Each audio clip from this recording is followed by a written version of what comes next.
What's up, y'all? It's your girl Sakina, and I'm back with another review. This is my review for Put a Ring on It. This is season 3, episode 10. So the episode picks up where it left off last week with Otis deciding to go on a pointless third date with Cherie. Why are you and Charlana playing these games? Like, Shay even peeped that he was playing a game. He claims that he doesn't feel any type of way about Charlana going on a third date with Chris, but he is wondering why she would put herself in a situation like this, meaning going on a date with a guy who has already exposed his sexual relationships and talking about threesomes and how he's going to take her from him all in the first date. I could agree with Otis. We all were wondering, Charlana, what the hell is this? We were wondering who decided to pair them together in the first place. It just doesn't make sense. But both her and Otis, they play these games, so it's like, whatever. Y'all just do too much. Y'all both petty as hell. So the women, they have to try on dresses this week, and it's just a whole mess. So let's just go ahead and get into that. Charlana, why are you trying to produce tears over a wedding dress and imagining yourself marrying Otis? I don't understand how you can see yourself marrying him. Y'all have so many issues, yet you doing all this. Like, girl, please. Shay, she's nervous that she might end up where she was the last time when she got back, or where she is now, because here she is giving Alfonso a second chance and nothing has come out of it. So she's scared that she's going to go down the same road again. But he claims that he's going to sit down and have a talk with his baby mom. For me, it's weird that this is all happening now. Like, why now? Y'all have been together for what, 3 years? And he has decided to sit down and let her know who you are in his life. Yet you proposed to her. Alfonso has proposed to Shay already. Y'all had an engagement party. Y'all went to Vegas. Y'all was going make it official. But now you feel like this is the time to do this when this should have been done a long time ago. Like, I understand he did it the wrong way, but it's just so weird to me that 3 years down the line, he's deciding to finally make it known who Shay is in his life. This sounds dumb. Like, this is dumb. Shorty feels like it's a bride. I think. Girl, you think? No, it's definitely not. And you know it's not. You can't bring yourself to get excited because she wants Kenneth to be more into the leadership role. And girl, he just simply does not have that. She wants to see an action plan. But like I said, girl, bye. He's going to lie to you about this whole plan that he has.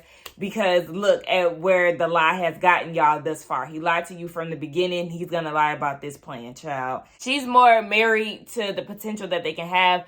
And that's because she likes projects. Anywho, we get down to Alfonso and Shay. They have a date and, they're feeling the love for each other. But Alfonso's head was gleaming. I said, so Shay, you're not going to tell him to wipe his head? And Alfonso, you don't feel that sweat producing on your head? It was just a major distraction for me. Like, oh my gosh, get it out. Get it out. So anyway, Alfonso is ready to make that call to his baby mom and start the healing for the family. And Shay is asking, is he willing to be truthful? Because she doesn't feel like he's going to meet her expectations of what she needs out of this situation. But he said that he's willing to keep trying if it doesn't work the first time. And Alfonso said that he would be brokenhearted if Shay decided to leave him. And at this point, he can say that they're happy together. But we'll just see, because Alfonso, you ain't slick, child. You, like I said, you should have did this a long time ago. So whatever.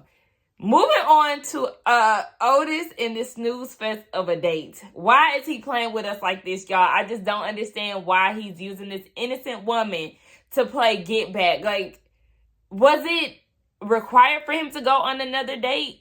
If Charlana didn't want to go on the date with him, couldn't he just sat this one out and been at the house or something? Because he literally is wasting my girl Cherie time. She done put on her cute little outfit with her red lip to go down to this brewery only for him to play games and not give her any type of energy. But she did say in her confessional that she wanted to know, why he wanted a third date. Girl, let me answer that for you. He wanted a third date to get back at Charlana. He don't want anything to do with you. He's simply wasting your time. So she asked him about it, and he pretty much just kept it real surface based. Like, we had a good time type shit. I can't even remember what he said, but everything he said was real short and sweet and very dry along with it. Like, it's so obvious that you're not into this lady, and she has realized that there had been an energy shift. But my thing is, where was the energy shift? Because all 3 of the dates that you've had with him have been super dry. Sis has been putting all her energy into it, bringing her bubbly personality out. Meanwhile, he can barely even make eye contact with her because he's focused on the food. She's inquiring about what tastes are in the place that they're eating, because we know he has a culinary arts background, and he's just, he has a personality of a damn sloth. Like, I don't know. He's just so damn boring. So, yeah, he said that this process has shown him that he does want to be married to Charlena. Y'all are exhausting. Moving on to her. She's claiming to have such a good time with Chris and enjoying his company, and it's always a good time with him, and he claims that he's trying to show her something different. Chris, what are you trying to show her different, sweetie? Because I don't get it. Do you think you're going to show her a good time sexually? Because that's what you led with. So I just don't understand. She tells him that she's shown Otis pictures of what he looks like and all of that. Really, if I would see somebody like him, I wouldn't be intimidated, just physically. But not saying that, looks aren't everything. And, somebody who you feel is less attractive can definitely, swoop in and take your girl or your man or whatever the case may be. But whatever. I feel like she did that to try to ruffle his feathers. You know how they do. But whatever. Otis knows what little Odell Beckham knockoff looks like. And then she tells him that, yeah, all of this was fun, but she gonna focus on her relationship. And I felt like this closure date was so unnecessary, girl. You could have simply moved on and went on a date with Otis and kept it like that, because he would have known then, okay, well, she obviously done chose her man. That was not even necessary, girl. You was not that invested in that relationship. So we get down to Alfonso and the conversation, okay? So he brings up his baby mama, and he lets her know, yes, honey, I handled things the wrong way. I cut you off, but now I'm feeling like, I want us to work together and be a big family, everybody included. And she was like, okay, yeah, you definitely cut me off. Now you're healed and I'm still broken. And I'm just like, okay. So she thinks that, he's apologetic about things. She doesn't think that he's really apologetic about things and how it went down. She feels like he has loose ends that he's tied up, but her ends are still loose. But he wants them all to sit down once he comes back from somewhere. All of them, including Shay, to have a sit down. And she said that she's willing to make it work, but she doesn't expect he can't expect things to happen overnight. I was like, okay, sis, you are also a willing participant, Miss Ma'am, because he's not staying with you. He has been in this relationship with Shay for 3 years. He proposed to her. He had a engagement party and all of this. I mean, granted, his family was not there, so I don't know. If you ask me, the baby mama, she's not a victim in this, because if you ask me, you know what was up. You just wasn't ready to let go. So we get down to the Shorty and Kenneth segment, and this is where shit just goes downhill, okay? Baby, this is a mess. So they do this cuddle yoga session where, you cuddle up and, you just talk about things. So Kenneth is saying in his confessional that, when they are having differences, that is the time that they spend together to kind of come back together. They cuddle. So I guess this is supposed to be the perfect setting for them, but we know how that turned out.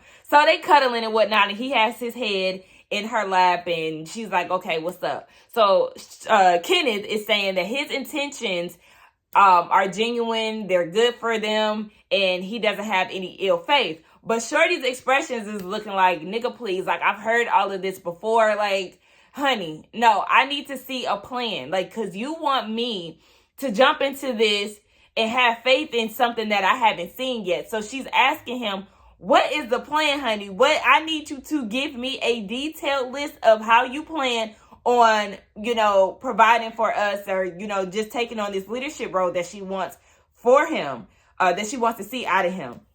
So he said, first of all, he wants to wipe the financial situation off the table. And I'm like, financial situation off the table? What does that mean? Does that mean that you're going to delete the screenshots that you have saved in your phone that you took of her bank statements? Does that mean that you got some jobs lined up? Like, we need to see the application, sir. We need to see the effort being put behind this, because there's no way for y'all to just swipe the financial situation clean if you haven't done anything to change it, honey. Let's not do that. So he claims that he has a plan, but he hasn't solidified things. And she feels like this is all a deflection. Like, you're trying to postpone things. And child, while she said the word postpone, he done rose up out of her lap. And all of a sudden, he's on defense mode. He didn't like what she said. I said, we're starting to deflect. So he's asking her to let him finish and, let me finish. Let me explain what I got to say. But she was like, I didn't even say anything. Like, yeah. This is a part of the distraction, because you see how he went and said, let me finish. Let's move on to the next question. So what other things do you have for me? Like, what?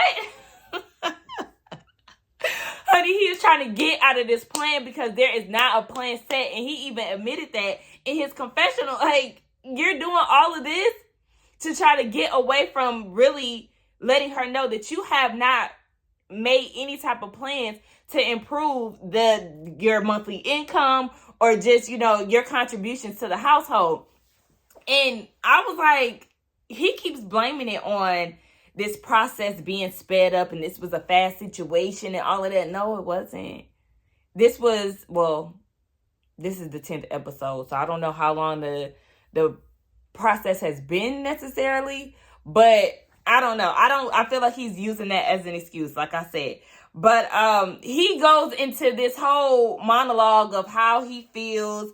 And he said that he's making the necessary steps. He wants her comfort when he's fighting the man. He wants to come home and be with somebody that he knows has his back and, loves him. And she feels like you're in this la-la land, honey. You're giving fantasy. You're selling dreams. This whole situation has been nothing but fluff. What do you have planned? And then that's when he said in his confessional that, this is a rush process and he doesn't have anything planned because he hasn't had time, basically.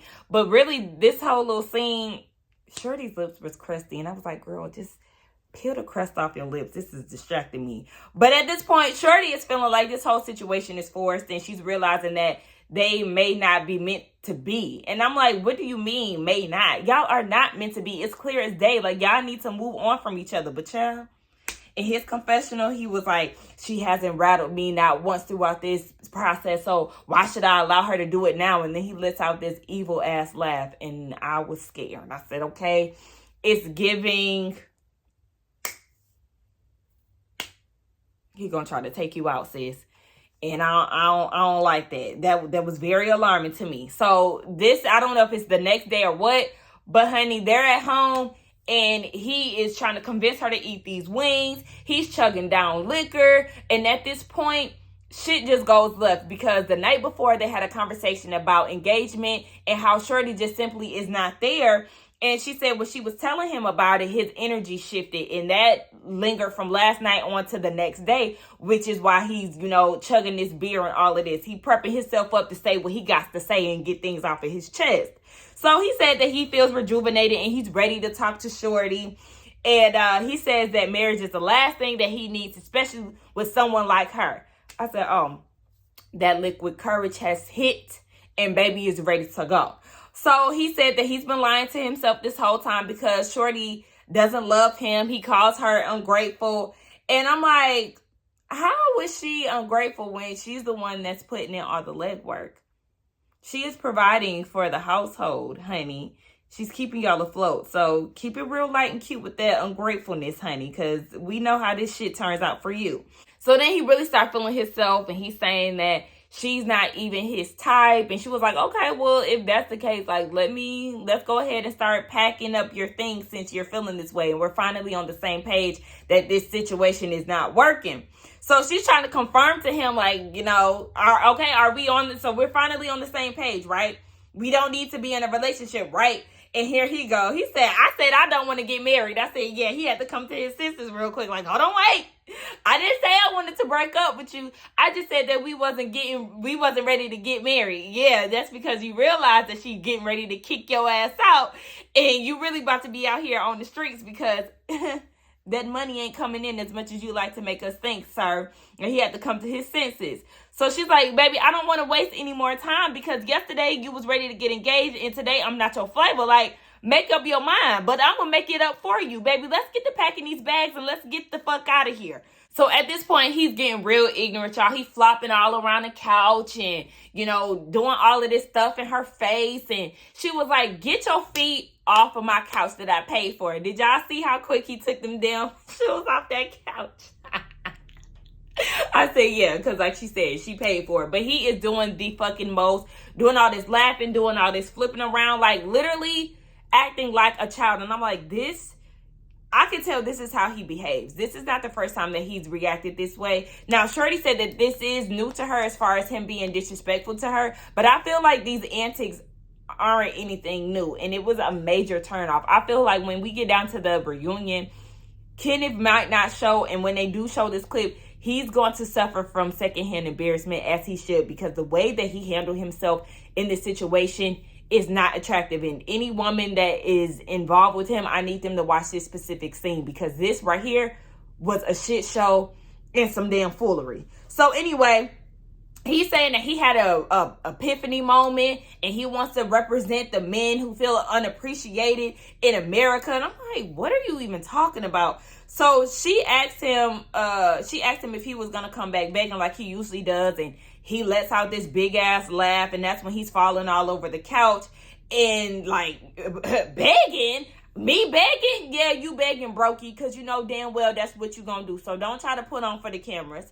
So he asked them to be friends, but he was like, either way, he goes into this whole speech about himself. He said, I'm somebody special. I got talent. I'm smart.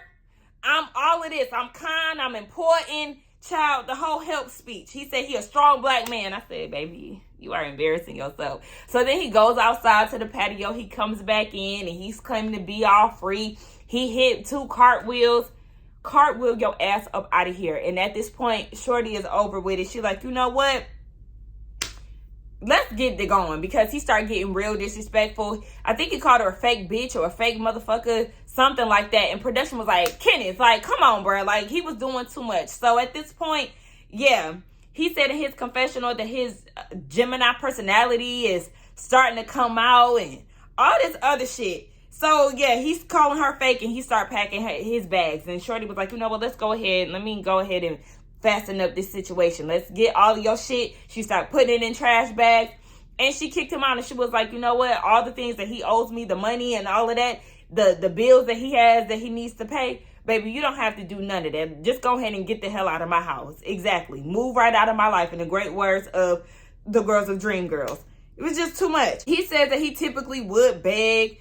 Right, remember, but he was laughing and cackling, talking about beg. Yeah, we know that you be begging. So he said he typically would beg, but with the tools that Dr. Nicole gave him, he's good off of that right now. That was the key word, right now. That means you're going to give it some time before you start begging again. And that was the end of the episode. It was definitely a lot. That was a whole 10-minute scene of Kenneth showing his ass and Shorty just looking at him like, what are you doing? What have I gotten myself into? But this is what happens when you try to work with Project Shorty, okay?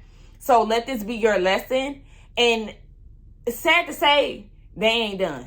Because in the previews, I said, what the hell is he doing showing up at the session? You done got kicked out. Y'all supposedly broke up. Why are y'all at the session together? But I guess we're just going to watch that play out next week and see what happens. Kenneth is definitely a child. He's disrespectful as fuck, and it could not be me, because I would have hurt his feelings. When I feel like somebody is disrespecting me, if you push me to that level, baby, you would have been all kind of names, okay?